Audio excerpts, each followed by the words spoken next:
देख रहे हैं एबीपीएस न्यूज। नमस्कार। खबर देश की गरिमा को झंझकार रख देने वाली। सोमवार को सुप्रीम कोर्ट में एक बेहद शर्मनाक और शर्मसार करने वाली घटना हुई।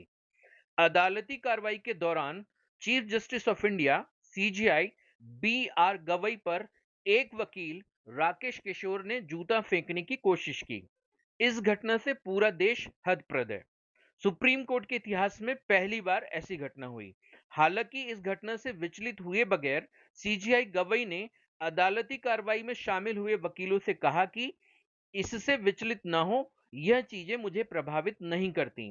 प्रत्यक्षदर्शी वकीलों के अनुसार सीजीआई गवई और जस्टिस के विनोद चंद्रन की बेंच एक मामले की सुनवाई कर रही थी।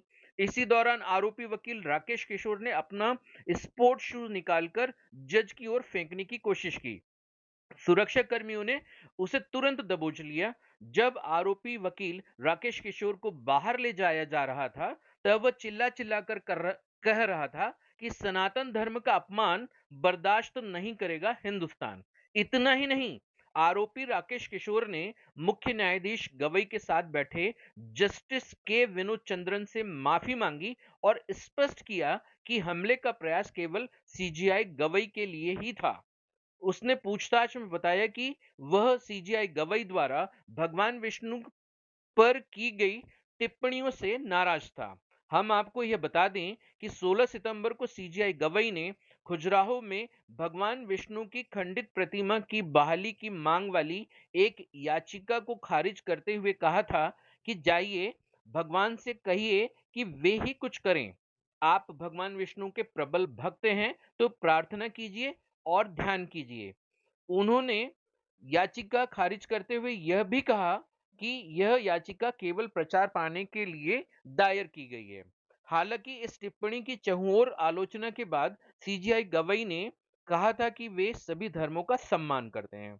उधर सीजीआई पर हमले की कोशिश की घटना के बाद प्रधानमंत्री नरेंद्र मोदी ने फोन पर सीजीआई गवई से बात की और उनके धैर्य की सराहना की, क्योंकि सीजीआई गवई ने घटना के बाद आरोपी वकील राकेश किशोर की शिकायत कहीं भी दर्ज नहीं कराई, इसलिए उसे कोर्ट परिसर में ही छोड़ दिया गया।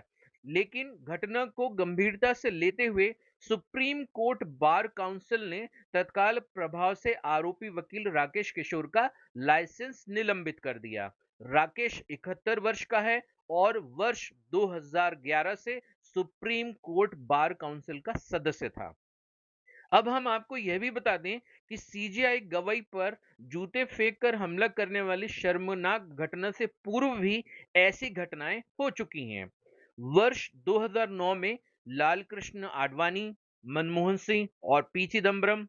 वर्ष 2010 में उमर अब्दुल्ला। वर्ष 2012 में राहुल गांधी। वर्ष 2014 में नितिन गडकरी और वर्ष 2016 में अरविंद केजरीवाल पर भी इस तरह के हमले हो चुके हैं। सीजीआई गवई पर हुए इस हमले के बाद देश भर के सभी कोर्ट के वकीलों में जमकर रोष है और विविध विरोध प्रदर्शन हो रहे हैं। उधर अल्बानिया की राजधानी तिराना की एक अपीलीय अदालत में एक आरोपी ने अपने ही मामले की सुनवाई के दौरान जस्ट एस्ट्रिट कलाजा को कोर्ट रूम में ही गोली मार दी।